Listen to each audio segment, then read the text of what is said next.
director of photography for the film Slammer. And thank you, Jamie, for joining us. Thank you for having me, Ted. Still making a film. Still making a film through a global pandemic. You know, when you're selecting your DP, you're looking for someone who can bring the creative side to things, but also there's, especially with low budget productions, you know, there's just a lot of logistics, and it's about being creative with those logistics rather than just being like, although a lot of the time it was like, what's the best thing we can do? And we'll start from the best thing. What's the best thing we can do? But, you know, often you're just like, well, what can we do? And then that, you know, that's the base, and you go from there. And, you know, a lot of it is just problem solving, which I didn't, you know, when I first started out doing this, I guess I didn't realize there was so much problem solving. Yeah, well, so if we break down, how would you define, just if you had to try and sum up, how would you define your approach to what you do? I think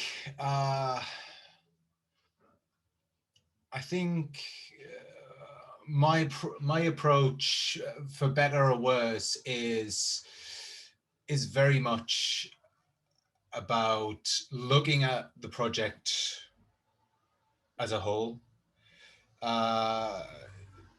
trying to get as much information out of everyone and try and give as much information to everyone that needs it. I can tell you from a director's point of view, I can help sum up what I think.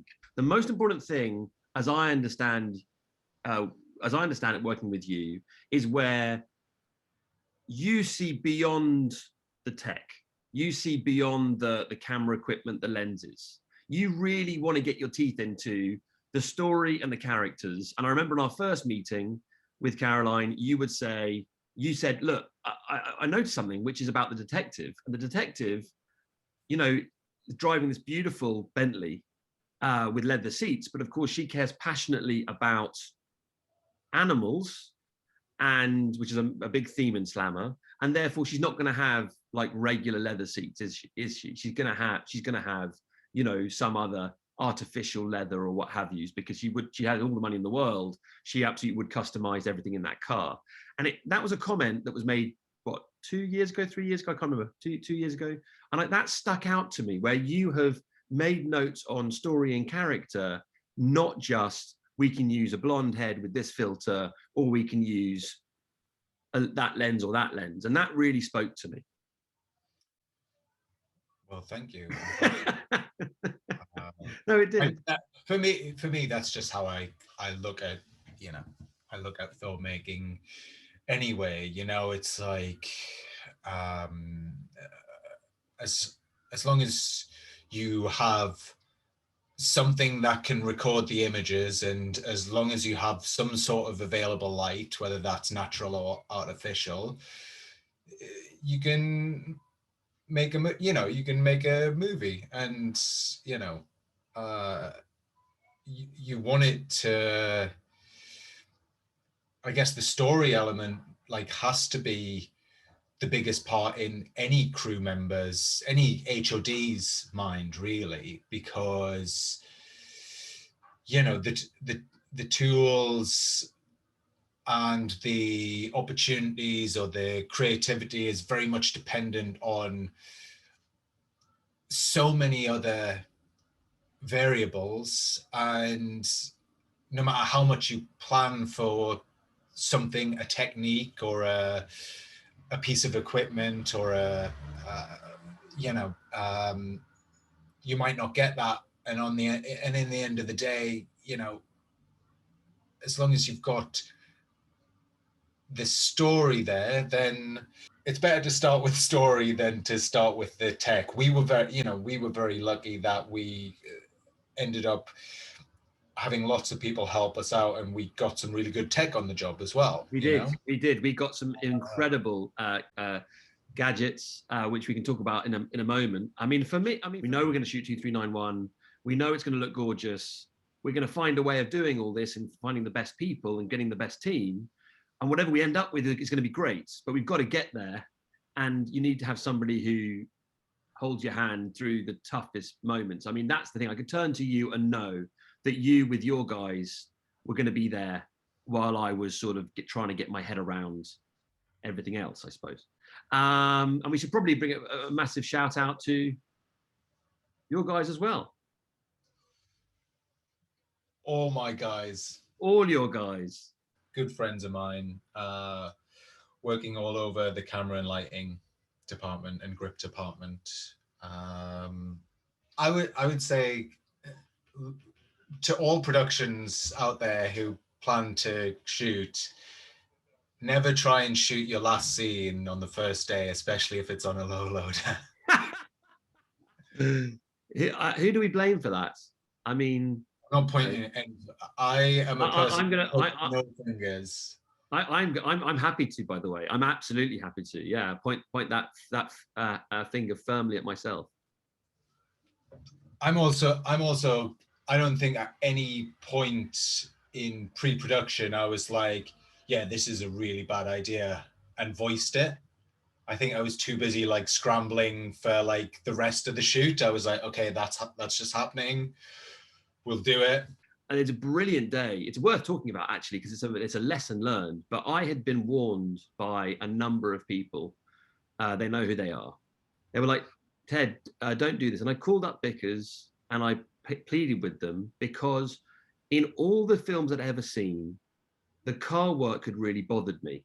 And the car journey in the film was the same degree of importance in my head, where I was like, I want to get that coverage in a particular way, not knowing how to do it, not knowing how difficult it was, not knowing all of the cogs in the wheel. So I knew probably 1%, 5% max of what I know now. But I was like, I remember talking to you about this and going, but I want to get it like this and I want to get it like that. Plus the fact that you don't tend to normally put one of the most expensive cars in the country on a James Bond style low loader without having any degree of experience. I think that is a personification, again, for better, for worse, of every single thing I've done on this film. We could have like 20 things. Don't do this on your first film, Ted. For the love of God, don't do this on your first film. And I just seen too many people who'd never pushed the envelope, never dreamt to, or really wanted to, or was, sane. And therefore you didn't. And I just was like, oh yeah, but let's push it. And it meant some absolute, well, I'm trying to be very civilized.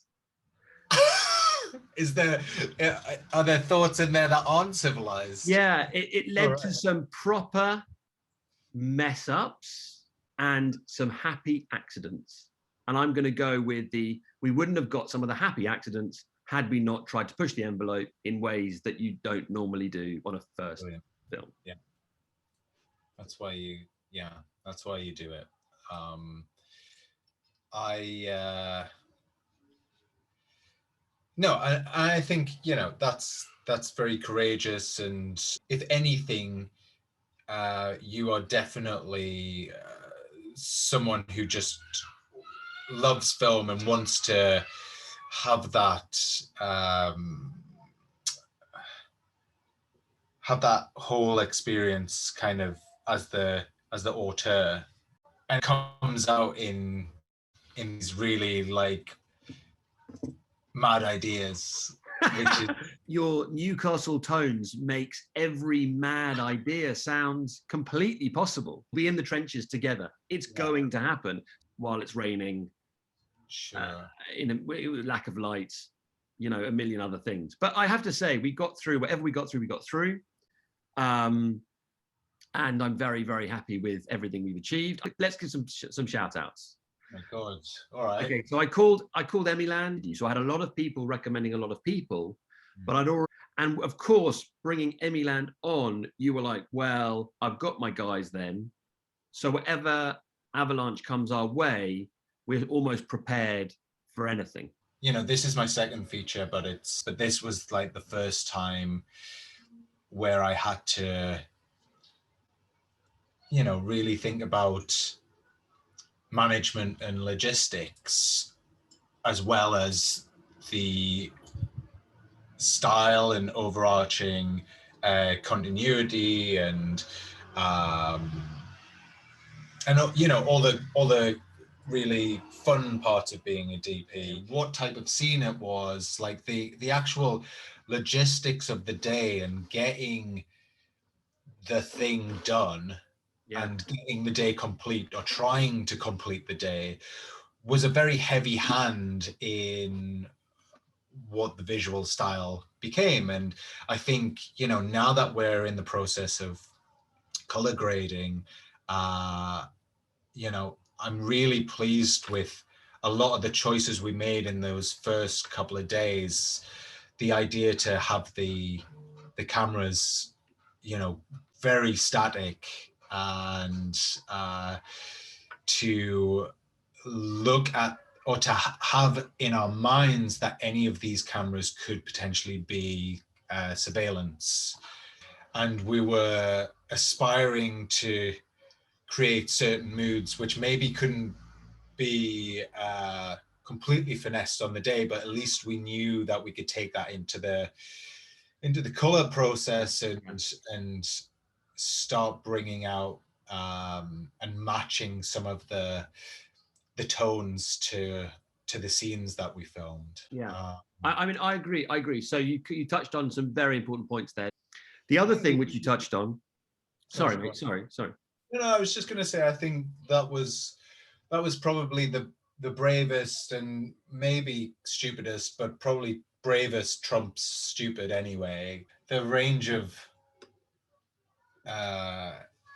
interesting locations that this film has, you know, it's really testament to your like filmmaking, like, I don't know, you're like a Rottweiler, like with you, you've got so many great connections, and a cute Rottweiler though, a very cute one. Thanks, mate. I would say if I was the Rottweiler, you would be the blonde German Shepherd dog, you know, right by my shoulder. But I had 20 years of people I could call upon of finally doing the debut feature. So at the age of 41 years old, I had to say I was equally insane when I was more insane when I was in my 20s and 30s. I still wanted that ambition. I still wanted you and I to be looking on that screen and going, we got away with murder that day. You get a quote on that. You used the best of David Lynch with the best of David Fincher through the eyes of a very, very early Hitchcock film. And that, I love that, because that's great for me. Yeah, somebody garnered that from watching it. I mean, that is exactly who you are as a director, right? That those are the sum. What is it? The part of the sum of your parts. I don't know. Like the sum of whatever parts I can present to the world. Yeah, Hitchcock plus Fincher plus Lynch equals Ted, right? Oh, crazy! With a little bit of French cinema, a little bit of French cinema, a little bit of Polish cinema thrown in there. Yeah. The light just changed there. It was almost biblical on you. What? Beautiful fade out. I don't know what lens you're using. I don't know what filters you're using. It's all autofocus. No, I mean, you know, it's cheesy, but you know,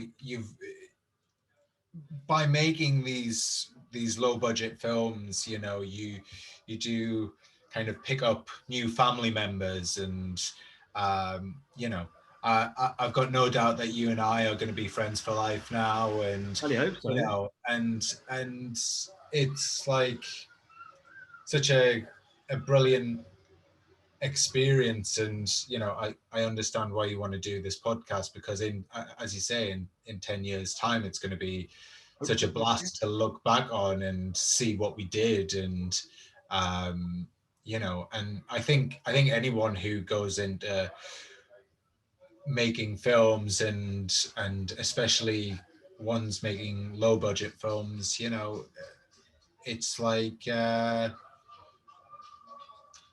it's really hard to do. And so it's like, even for trying and putting yourself out there and saying, I'm going to do this, and and getting a load, there must be almost close to 100 people involved crew wise. Yeah, there's 200, over 200, because if you start to talk about post-production, if you start to talk about it's about 200 ish, a bit less, I think.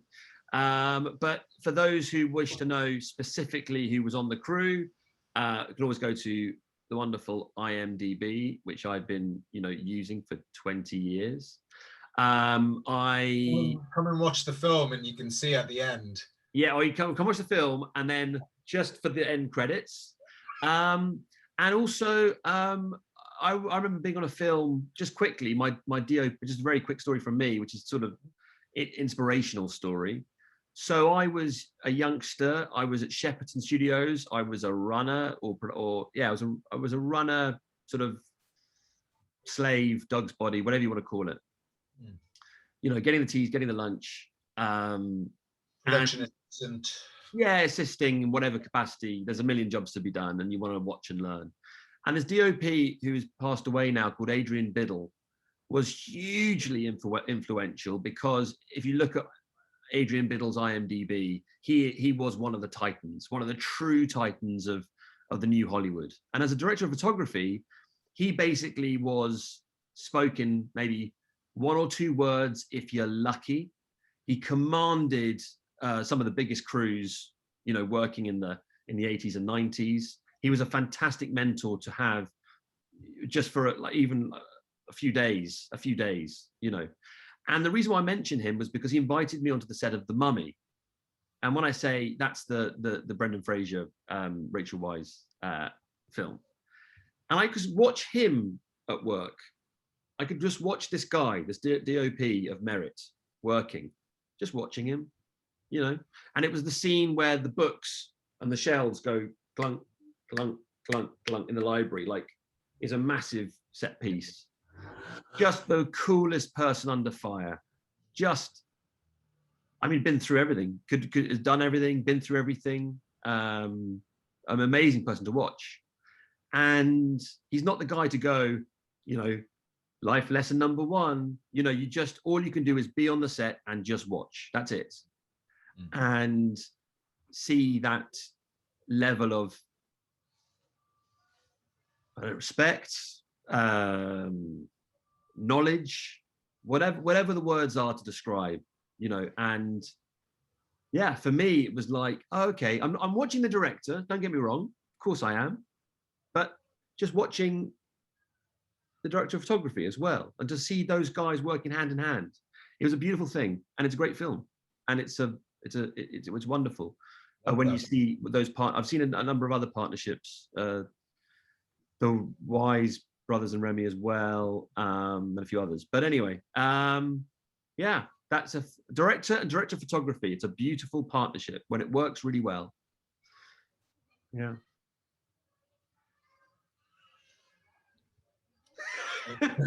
Beautiful silence. So sorry. That's what you call one of those beautiful silences. I'm just like,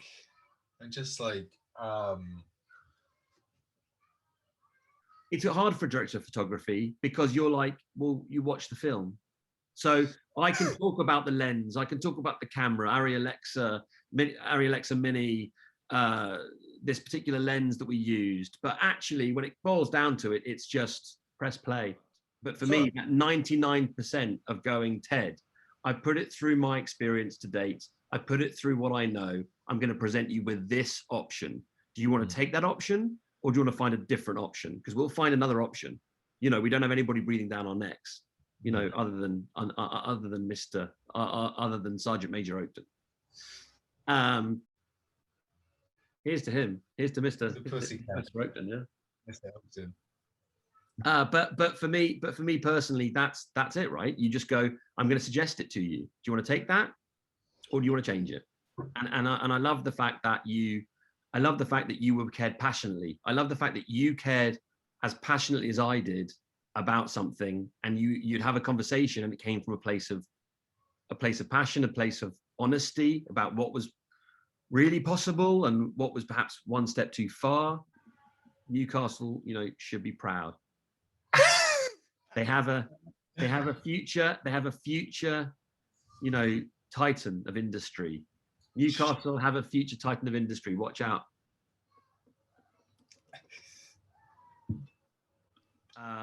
The cast and crew hopefully will attend and watch it and see it on the big screen. And I want to give my personal thanks to Jamie and all his crew and all his time, every hour and minute spent over a 2.5 year period whenever we first met. Thank you for everything. And yeah, words don't even come close. I'm truly appreciative of everything.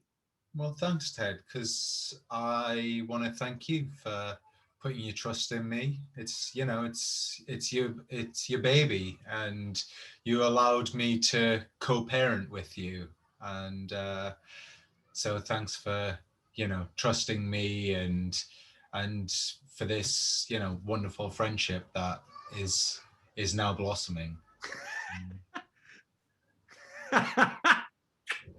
Love you, mate. Take care. Thank you.